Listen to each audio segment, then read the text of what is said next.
Salve, salve todos e todas! Está entrando no ar o programa Cidade Analógica, um programa que pretende discutir arte, poesia e palavra, rapaziada. Chega mais com a gente, vamos aqui discutir um pouco sobre a palavra e sobre arte na nossa cidade. Chega mais, chega mais, chega mais. E aí, família, no nosso primeiro Cidade Analógica, temos a honra de ter aqui no nosso programa de estreia poeta, dramaturgo, Slam Master, nosso camarada Rogério Coelho, meu camarada. Rogério Coelho, 2007, Chácara de Santana, Zona Sul de São Paulo, Coperifa. Queria que você começasse a falar daí, como que começa o Coletivose e como é que foi esse momento ali, naquela década e a partir daí. Então, cara, 2007, Coperifa, e a gente numa viagem para conhecer o que era o sarau, né? Até então a gente só sabia de algumas coisas. Isso, na verdade, é quase um epílogo, né? Eu vou pro prólogo, então. Eu saía daqui, estudante de letras, e aí uma iniciação científica que me levava para a literatura marginal, né? Eu achei um livro do Ferrez e aí eu comecei a tentar entender o que é literatura marginal. Conheci alguns poetas, algumas pessoas e a gente baixou lá, né, numa viagem que era uma verve, que era a ideia do teatro, né? A gente foi com uma companhia de teatro e o Reinaldo Maia que abriu alguns caminhos lá e falou de algumas coisas dentro do teatro, né? Visitamos algumas casas de espetáculo, conhecemos Teatro de Arena, conhecemos ali o Folias da Arte e aí a gente tinha que ir no sarau. E chegamos lá, sarau gigantesco, quarta-feira à noite, numa periferia de São Paulo e mais de 300 pessoas no bar, né? O que a gente podia pensar a partir disso, né? Pessoas misturadas, poesia diferente, de várias idades, de várias pessoas. A sensação ali de você é da periferia de BH e ter chegado ali e ter entrado em contato com a poesia ali dita no bar, ali para os populares, para todos que estão acolhidos ali naquele espaço. Qual foi essa sensação, essa primeira impressão ali no sarau da Coperifa? A primeira impressão é muito diferente daquilo que a gente espera quando você pensa na palavra sarau, né? Que é uma coisa elitista, fechada, e ali eu vi um instinto de democracia muito grande. Periferia, a gente sabe muito bem que é boteco ou igreja. Sim. Então, isso que funciona durante a noite e esse lugar onde as pessoas podem acessar livremente e de repente tem ali um movimento cultural. Então nasce uma estratégia, né, de ter um movimento cultural na periferia, seja no bar, seja na igreja. Sim. É onde as pessoas vão, saem de casa e têm acesso e sempre acessam, né? Sim. Como que era organizado ali o Coperifa? As pessoas já falavam, como é que era o processo da recitação lá? A recitação aberta, como é que era? Livre?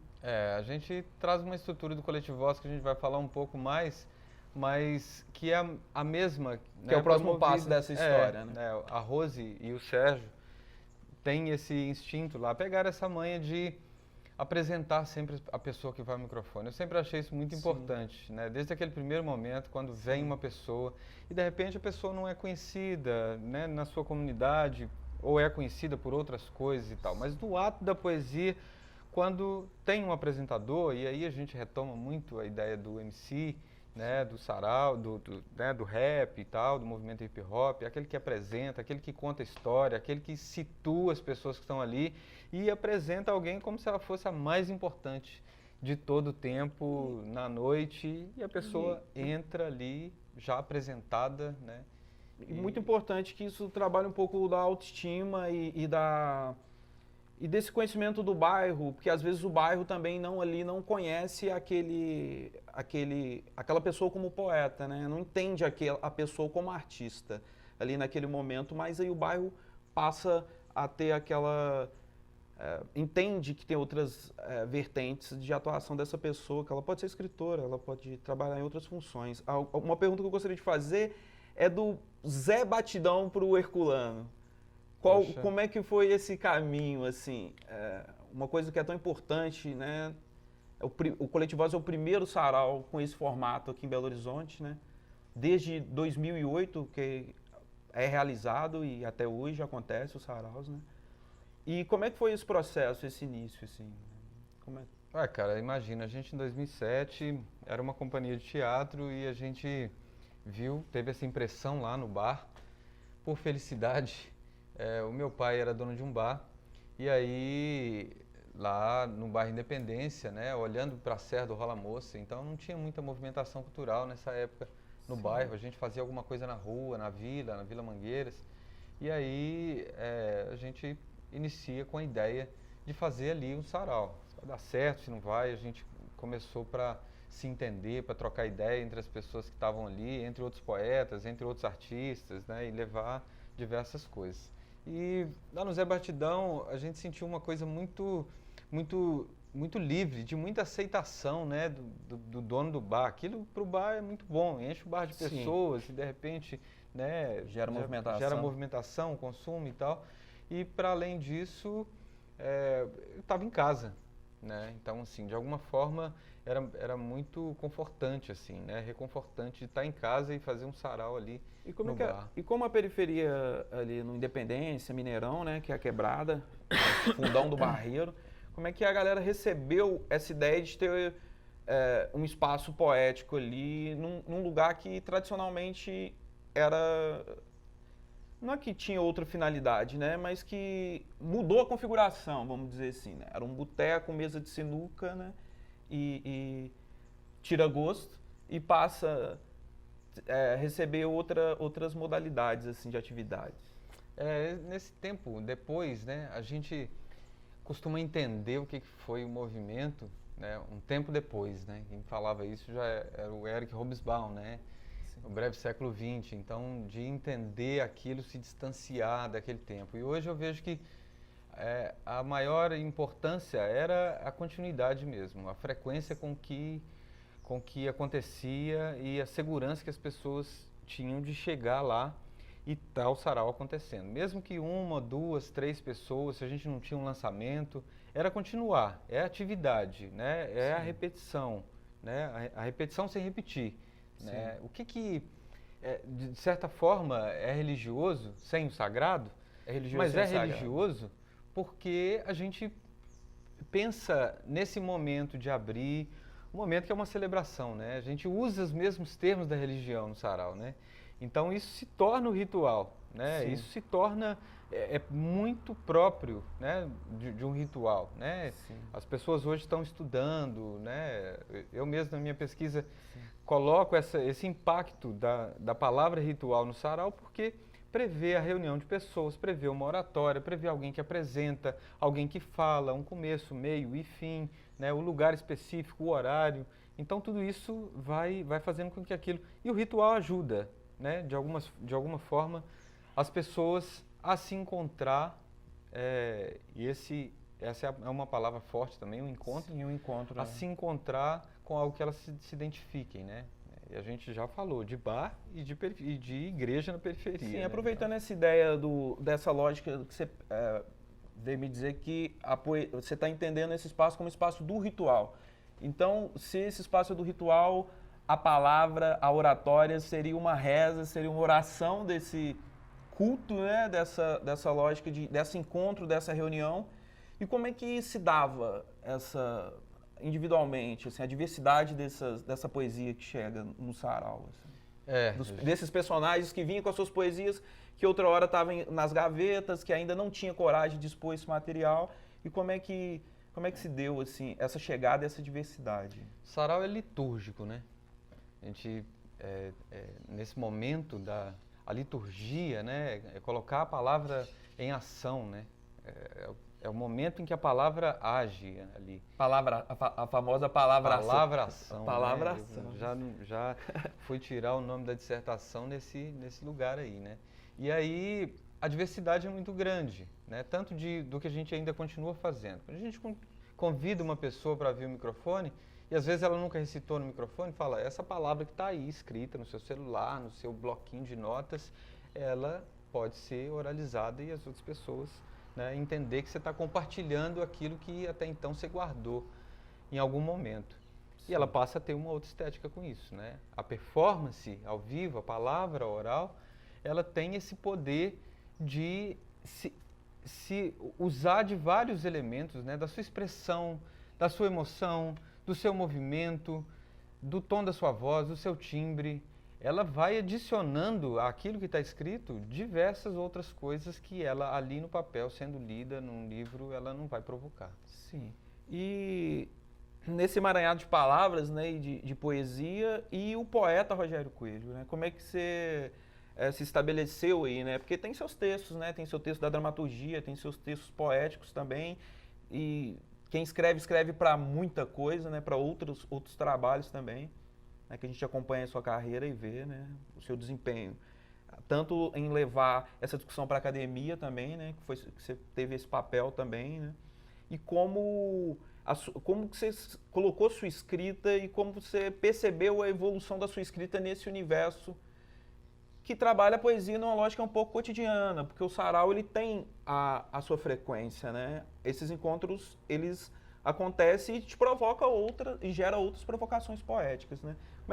Como é que você se deu com a sua criatividade e a sua poesia nesse emaranhado de palavras e coisas? É interessante que o momento de se encontrar poeta, ele pode se dar de várias formas, né? Se eu olho uma situação cotidiana e desconfiguro ela e penso ela de forma diferente, dou uma trajetória diferente para ela, conto ela de outra forma, eu acho que é uma forma de poesia. Mesmo que ele não exija uma metáfora, alguma coisa que é estudada, mas eu acho que nesse nível todo mundo tem capacidade de ser poeta. E aí o que transforma, o que dá um passo a seguir é essa escrita. Tem a pessoa que escreve simplesmente para ser lido, e o que eu chamo do poeta que escreve para sarau, para falar, para oralizar a poesia, eu chamo de um movimento de escritação. É uma escritação. É uma escrita que já prevê uma ação. Prevê uma ação. Você está escrevendo e de repente você pensa assim, não, poxa, isso vai ser falado. E de repente, se eu usar essa palavra, se eu usar esse recurso, se eu usar essa volta, isso vai ficar mais potente. Essa escrita já prevê uma ação. Então, eu comecei com isso, assim, né? Até então, eu tinha escrito algumas coisas e não tinha pensado em falar. Primeira coisa foi essa, a escritação, a impressão de escrever para falar. E logo depois, um movimento que é a obrigação.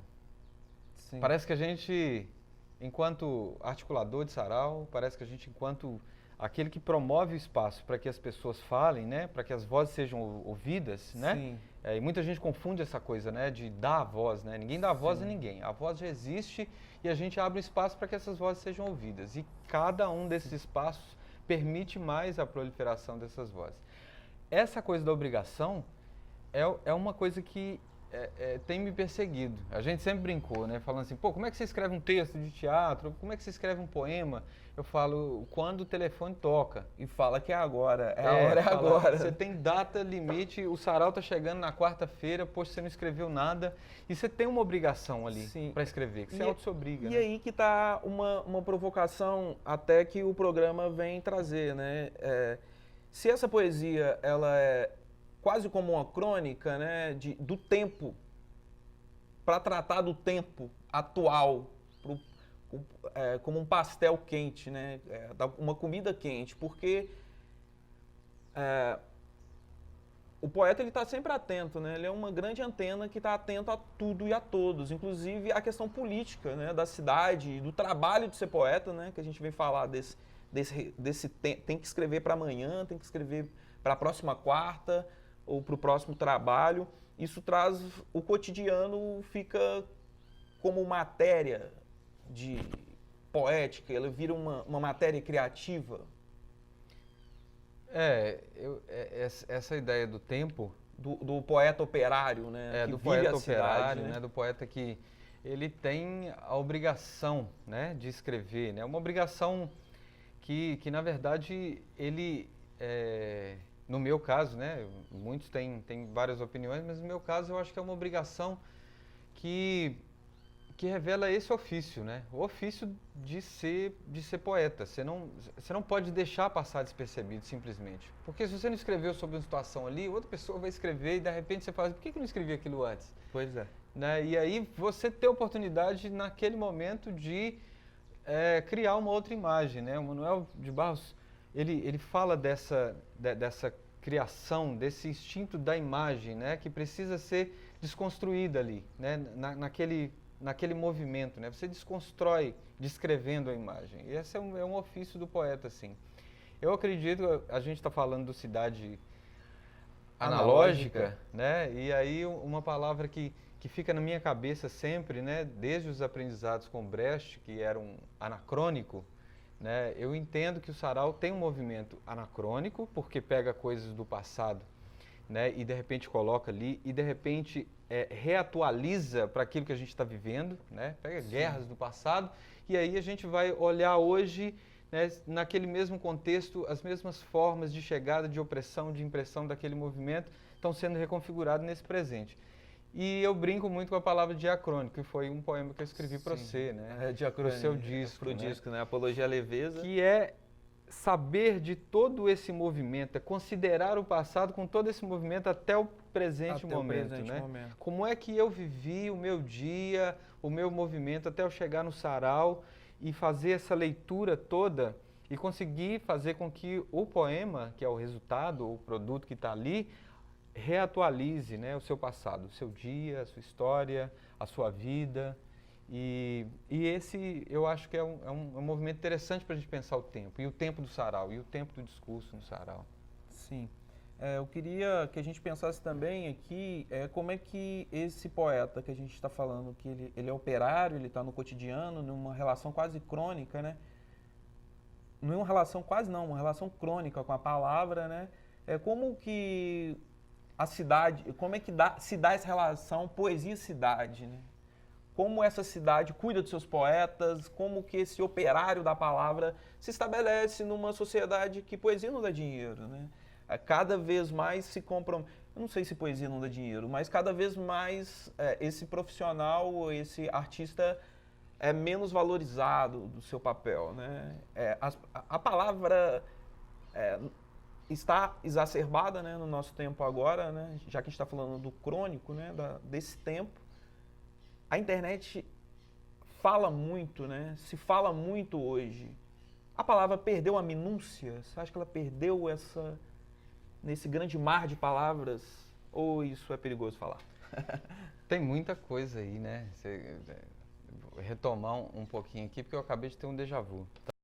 Então, isso vai me ajudar um pouco a retomar o que era a pergunta. O princípio, a sua primeira pergunta foi como que é a impressão da cidade, né? A impressão que gera nessa relação, né? A cidade é determinante, né, na poesia, né? E a gente está falando de uma cidade, de um espaço urbano, né, também, né? Então a gente vai caindo, né, em cada um desses afluentes, né, e desses efluentes aí, que vão dar no nosso cotidiano urbano, né? Sim. E aí, eu penso que a cidade é determinante, cada um vive um tipo de cidade, né? Eu moro na periferia, eu vivo a periferia, sei que é a cidade através de uma geografia que me transporta para o centro, ou para o trabalho, ou para outras coisas, vivo todas as dificuldades ali, antes de falar que, né, que a poesia gera esse conflito e talvez perde a minúcia porque a gente tenta traduzir tanto o real, tanto a minha movimentação, as minhas agruras, a minha necessidade, e parece que ela perde um pouco, perdeu a metáfora, perdeu o sensível, mas o sensível está ali. Está ali, né? É o sentido da vida. A poesia, por mais literal, por mais panfletária que ela seja, o sentido está ali acompanhando, né? Não vou me lembrar agora, mas o sobrenome dele é Teles. Até o final da entrevista eu posso me lembrar e a gente retoma. Mas é um pesquisador de Pernambuco que escreveu sobre o poeta Miró da Muribeca. E ele chama o estudo de corpoeticidade. Sim. Então é uma palavra que traz tudo. Esse corpo ligado à cidade, ligado à poesia, ele tem uma impressão da poesia, uma expressão para a cidade, eu tenho isso e vice-versa. Não consegue viver, passar uma situação de ver uma cidadã de rua, defecando na rua, e aquilo é a impressão da rua, é a mistura com que aquilo faz com que o cotidiano dele seja posto e imposto de forma diferente. Aquilo é uma imposição. A impressão, o sentido dele está na poesia e a descrição dele é não mais do que um outro olhar, né, sobre a cidade, né, que já acontece, né? Sim. Essa cidade que acaba um pouco com a idealização de uma cidade romantizada, né? Você está falando aí dessas imagens que invadem o cotidiano, né, da pessoa, do poeta, e a partir daí ele tira suas impressões dessa impressão, né? Dessa imagem que a cidade fornece para ele. A cidade, ela margeia os seus poetas? Ela faz com que os poetas, que essa poesia seja marginal? E como é que é isso? A cidade é um espaço, né? A gente pensar que, quando a gente fala que a cidade provoca isso, a gente personaliza um espaço. A gente, de alguma forma, está culpabilizando o espaço de cercear as pessoas, né? Espaço que ele é um espaço batalhado, né? Sim, há uma sim. batalha nesse espaço. O que eu estou querendo dizer é que quando a gente... o cuidado com as palavras, que é assim, quando você fala, a cidade me oprime. Ok. Ela é uma cidade que foi configurada a partir de um pensamento lógico de construção, né? Que a gente vai falar no poema daqui a pouco. Como é que a cidade é construída? É para as pessoas, né, fruírem? Para que tipo de pessoas? Para quem são essas pessoas que vão usufruir ou vão ser marginalizadas desse espaço? Então, ela é pensada a partir de uma lógica que vem desenvolvendo, né, ao longo, né, das cidades que vão crescendo, né, à medida que o tempo passa, a partir de uma lógica, né? A gente vê hoje que o mundo tem sido configurado e reconfigurado, o espaço público vem sendo pensado, né, desde o consenso de Washington lá atrás, né, por uma lógica capitalista, neoliberal, né, que prevê o desenvolvimento, claro, que prevê a estrutura do desenvolvimento, né, do capital. Sim. E, claro, né, se é essa estrutura do capital, ele vai privar com que algumas pessoas participem desse desenvolvimento, né? Ele precisa, é uma estrutura primária, né, que em detrimento, né, de uma grande riqueza tem que haver uma grande pobreza. Então, aproveitando essa exclusão parte dessa configuração da cidade, né? Aproveitando a lógica dessa configuração, para a gente pensar um pouco, a gente está falando aqui, nós dois estamos uniformizadinhos aqui, né? Coletivoz, nosso amor da nossa vida, desde 2008, fazendo sarau na periferia. Sarau de periferia. Aí que está a questão. A gente tem aí a arte no centro, né? A gente tem equipamentos públicos de arte no centro, a gente tem espaços cedidos para iniciativa privada lá na Praça da Liberdade ali, né?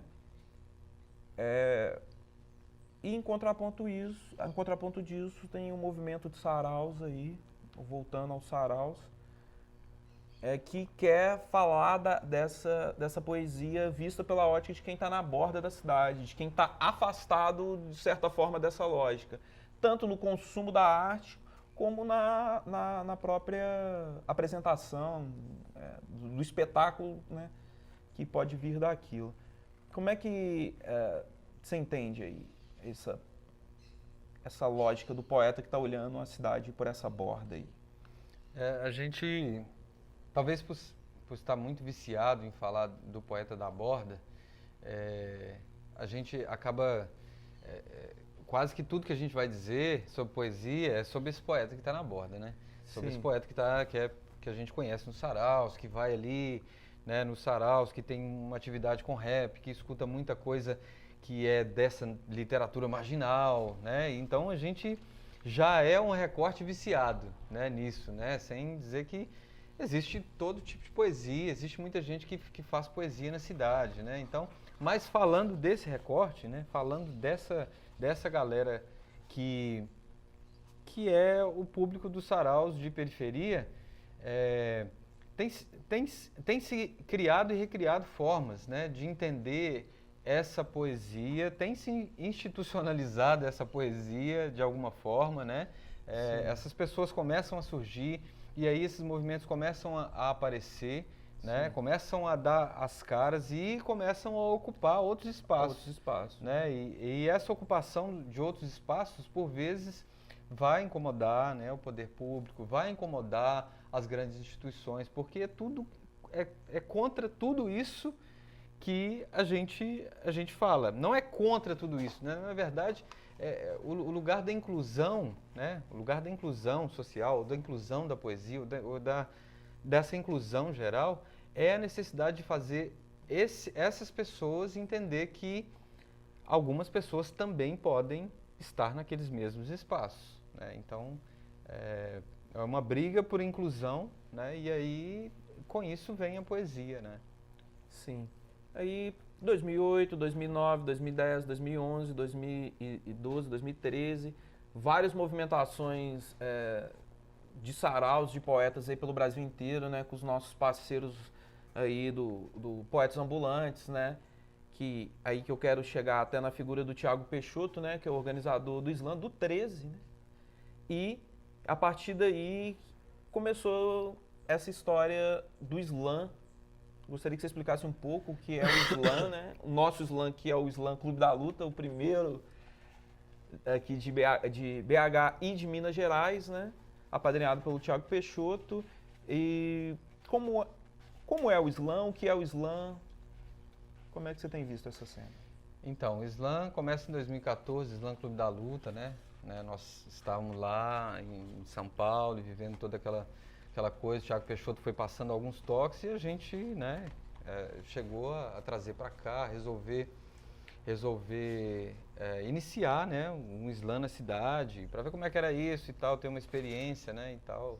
Lembro que você deu o nome, né, o Slam Clube da Luta. Eu e o né? João Paiva. Vamos fazer dar o nome aí. Dar justiça ao... E aí, de lá para cá, logo depois vem a Thaís para configurar ali e para ser Slam Master algumas vezes também, né, e para ajudar a pensar a estrutura do Slam, que está comigo até hoje, e todas essas pessoas que fazem o que é o Slam, né? A gente dá um pontapé e aí, de repente, todo mundo é o movimento do Slam. A gente conhecia sarau, né? Conhecia a gente não sarau. sabia como é que era essa coisa de competição. A competição. E aí, muitas discussões, compete, não compete. E aí Poesia compete, em si compete? A primeira coisa que eu pensei foi isso, né? A poesia não se compete, mas em si compete. Compete nos estar ali, né? Estar presente. É um movimento, como a Roberta Estrela Dalva mesmo fala, é um movimento revolucionário, sim, né?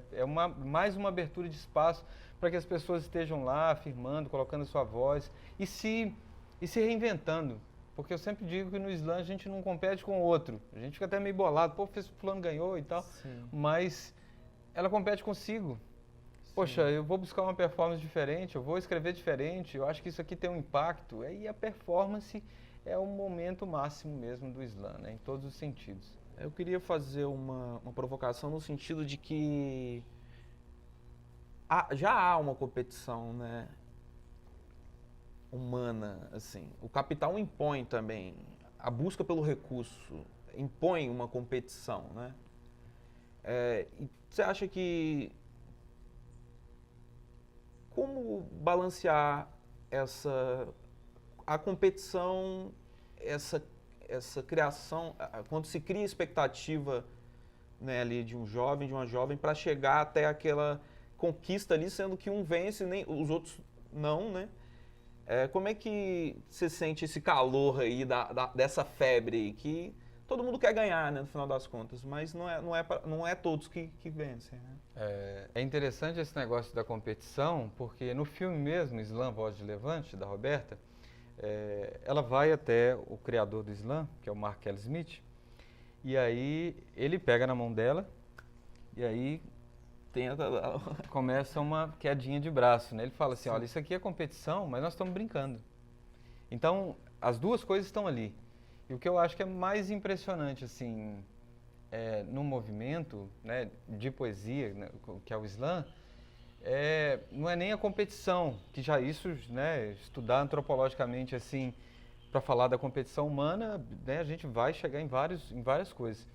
Mas é o jogo, é a colocação, é a impressão do jogo.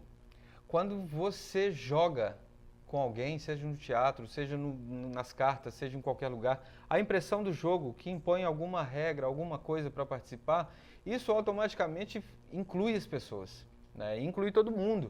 O sarau você tem um movimento que existe ali um nível de jogo que ainda em relação ao Islã, ele é mais baixo. Mas não estou querendo dizer que, né, o Islã se torna, né, interessante a algumas pessoas que ainda não conhecem o movimento de poesia pela impressão do jogo. Quando você vai para a escola, quando você diz que há ali um momento, que você não pode passar daquele minuto e tal, sem muitas regras, mas que as pessoas consigam se incluir e compreender, eles vão para o jogo. Né? Aproveita o jogo é interessante para todo mundo. Dá o né? toque aí das regras desse jogo. Como é que o Islã... Como é que funciona? O mínimo de regras possível, mas você tem que ter poemas autorais, ou seja, você mesmo escreve, você pode ler num papel, no celular, ou recitar livremente.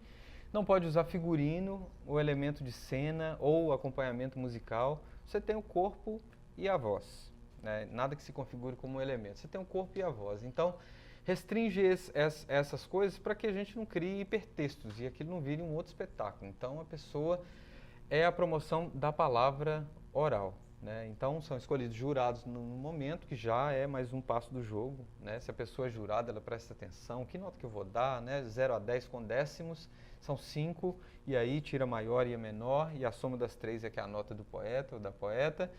E alguém vence. Né? Se empatar, vai um desempate, vamos colocando outras coisas para que o desempate seja feito, e alguém vence. E o que eu costumo retomar, o que a Roberta fala, é que está todo mundo ali para celebrar, a gente sempre faz um abraço caloroso no final, né? Agradece a todo mundo e tal, mas que o vencedor é aquele. A gente começou com uma coisa que deu muito certo em vários dos slams, né? Que é o público trazer presente para quem ganha.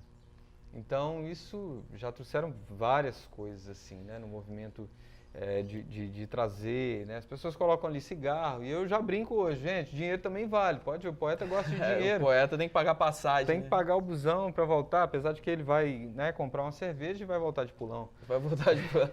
E aí a pessoa, né, coloca aquilo que eles querem ali, né? Então tem um mestre lá de Uberaba, que é o Alessandro Dornelis, que é um grande mestre, a companheira Renata também, o Renato, que são pessoas assim fabulosas, e aí eles levaram essa ideia para lá de dar alguns presentes, e eu lembro de uma situação de um manjericão, né? Isso já traz uma outra simbologia, já traz outro afeto, leva, né? Para casa, então é lindo esse momento. Agora, aproveitando essa deixa que você deu aí para falar das pessoas, eu gostaria que você falasse, né, dos outros slams, né? Como é que gostaria que você falasse o nome um pouco dessas pessoas, para a gente até reconhecer essas pessoas, que eu acho muito importante, porque a gente está construindo essa história, né? Então a gente precisa do registro, né, desses campeões, né, também, né?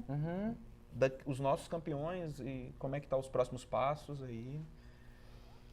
Pois Tem campeão nosso aqui indo para a França, né? Desde 2014 que tem um campeonato nacional, né, que é o Slam BR, né, que foi o primeiro que a gente participou. O João Paiva ganhou, né, foi para a França em 2015, né? Sensacional.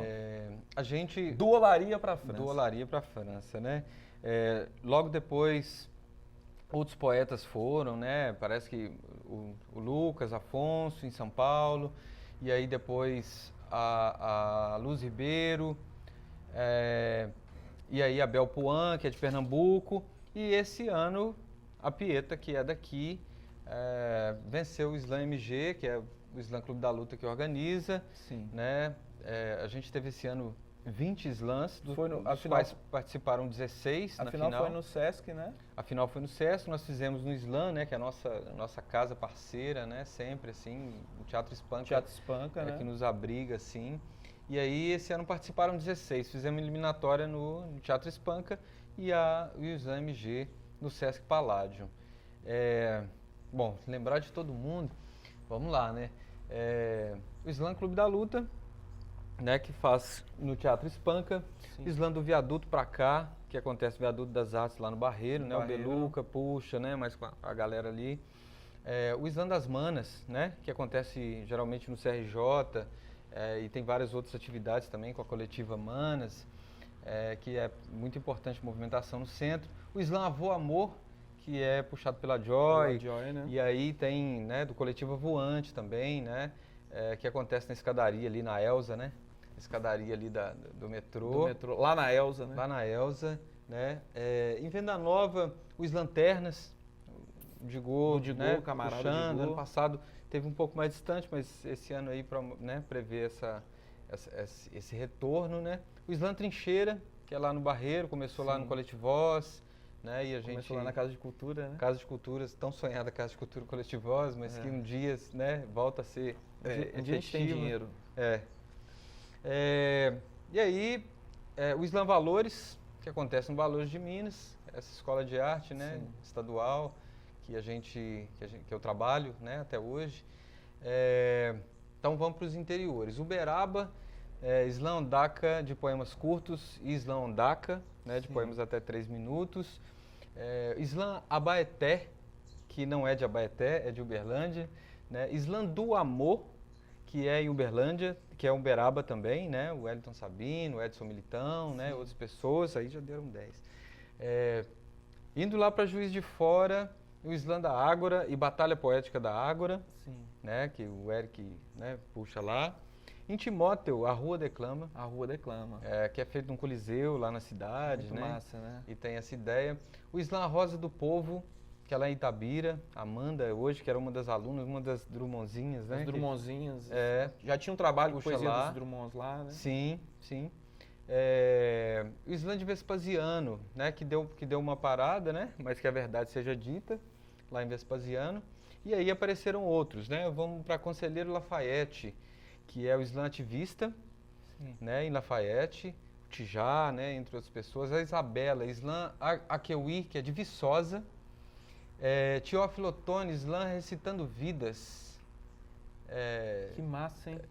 Né, bem distante, assim, né, veio o Jaime, né, o Franco, que é de lá e tal, então foi muito interessante, assim, né, a vinda deles, assim. O Slam da Estação, lá em Sarzedo, né? O BIM, lá em Sarzedo com o BIM, né? Que puxa, né? E estou esquecendo algum? Bom, devia ter escrito, mas se eu esqueci de alguém, não tem problema. Mas é importante para que todos saibam, né, que a cena de saraus e slams já acontece há algum tempo aqui no Brasil, né? E é importante que as pessoas conheçam esses espaços, né? Frequentem esses espaços e que tragam outras pessoas para comungar desse espaço também, né? A gente teria aqui a eternidade para falar. Se a gente for ficar falando aqui, a gente fica a eternidade falando sobre poesia e sobre como que a poesia está se estabelecendo nessa nova cena, né? Nessas novas plataformas, né, dela existir aí, né?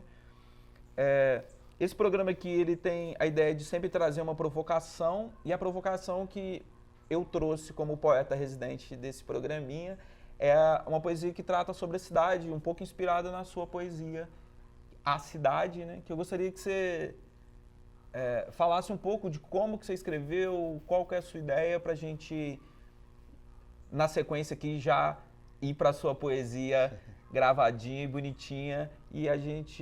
Mas eu queria que você falasse um pouco desse texto. Como é que foi a inspiração, a criação dele? O que você estava pensando na época? Na verdade, foi inspiração, não foi uma obrigação. Foi uma obrigação. Né? Como a gente falou lá atrás, é uma obrigação, assim. Foi um dos primeiros poemas recitado no sarau e talvez por ter uma repetição, né, causar essa repetição na palavra, as pessoas ficaram com ela um pouco na cabeça, né? Logo depois o Cadu pegou essa música, me pediu, falou, poxa, eu queria gravar essa poesia e tal. E aí gravou, fez um poema, né, um poema sonoro ali com ela e tal, e ela ficou circulando assim, né, durante muito tempo na minha cabeça e a gente fica sempre com uma referência, assim, uma coisa que é um poema marco, assim, né, ele dá uma marcada, né. Eu estava muito interessado num movimento em que eu estava estudando, que é esse movimento de ocupação e desocupação da cidade, né, obrigatória, assim, né? Daqui a pouco você corta, mas eu vou lembrar aqui.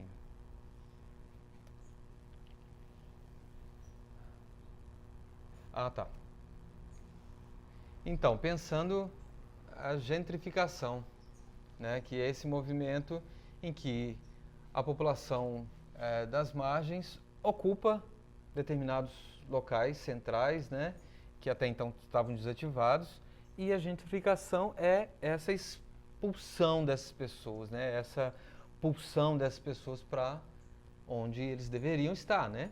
Esse movimento do capital faz com que as pessoas se afastem do centro, né? Sim. Então já houve vários, né? Eu estava lendo um texto de uma pesquisadora americana falando dessa gentrificação em Nova York na década de 20, né? Que primeiro o centro era ocupado pelos trabalhadores. Os trabalhadores trabalhavam no centro e iam para o seu trabalho. Logo depois, né, eles foram colocados mais à margem para que os ricos pudessem ocupar o centro. E aquele centro de trabalho, de fruição e de passeio fosse da classe média, da classe alta. E aí, esses trabalhadores foram colocados sempre mais à margem, né? Então, na verdade, eles é que deveriam estar ali desde o princípio, porque construíram a cidade, porque eles é que fizeram com que aquela cidade ficasse daquele jeito e eles não puderam fruir. E aí eles foram expulsos daqueles lugares, né? Então, né, nos arredores de Nova York, então foi esse processo de gentrificação. E nessa mesma época tinha uma reportagem da revista Caros Amigos, né? Bem a palavra grande, gentrificação em São Paulo, né? Sim. Que algumas ocupações urbanas estavam, né, ocupando alguns prédios da capital e eles estavam sendo expulsos de lá mais uma vez, né? Porque aquele prédio era de alguém, então a força do capital era essa. E aí o movimento de pensar a cidade com essa ida e vinda, né? Esse movimento das pessoas que saem da periferia e vão ao centro para trabalhar, constroem uma coisa em que eles não podem fruir, né? E que movimento que é esse? Onde é que eu posso morar? Que cidade eu ocupo? Que cidade me ocupa? Né? E que movimento eu preciso fazer para permanecer na cidade e ser um cidadão ou cidadã? Né? Então foi mais ou menos esse contexto. Sim. Mas foi obrigação. A gente chegando aqui ao fim, né, desse primeiro encontro. Retomando. Tá. Então, chegando aqui ao fim desse primeiro encontro, gostaria de deixar livre aqui um espaço para você falar, recitar alguma coisa ou deixar algum recado dos próximos passos aí, como é que estão as coisas na sua cabeça e dá uma ideia aí, que você fica aí um espaço aí para você deixar um recado livre. Aqui falando, né, do sarau e do slam, é um movimento que é do povo, que é dos poetas. Como eu falei, eu me coloco sempre como articulador, não sou criador de nada, não sou dono de nada. Eu tenho sempre uma atividade que é com as pessoas e se elas constroem, isso é mérito delas, né? Se elas vão à França, é mérito delas. Uhum. Se elas vão a qualquer lugar, a gente não leva nada. A gente abre um espaço e faz e deixa com que a coisa aconteça, né? Não se fala por ele. Então, essa é um pouco a minha atividade, assim, e o agradecimento, né? Por tornar a minha vida possível hoje. Falar de poesia e construir tudo isso foi por causa dessas pessoas. Então só agradecer a presença do Rogério e eu que agradeço. Agradecer também o trabalho que é feito em nome da arte, da palavra, da poesia nessa cidade, né? Estamos aqui também para valorizar esses personagens, essas pessoas, né, que abdicam da sua vida, do seu conforto, às vezes, para estar produzindo arte porque acreditam, porque são trabalhadores dessa grande seara. E muito obrigado a todos que acompanharam até aqui. Cidade Analógica, tudo nosso. Valeu. É nóis.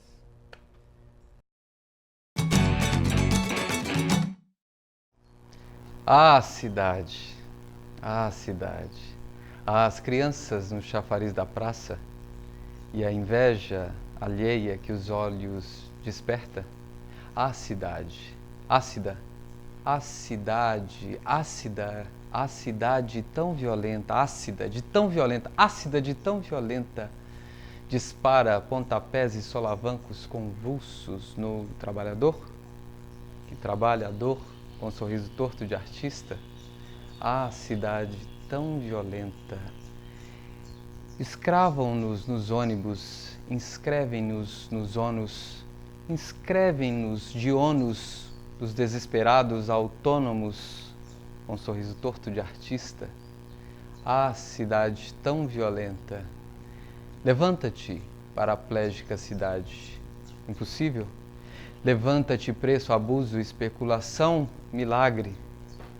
Milagre visível.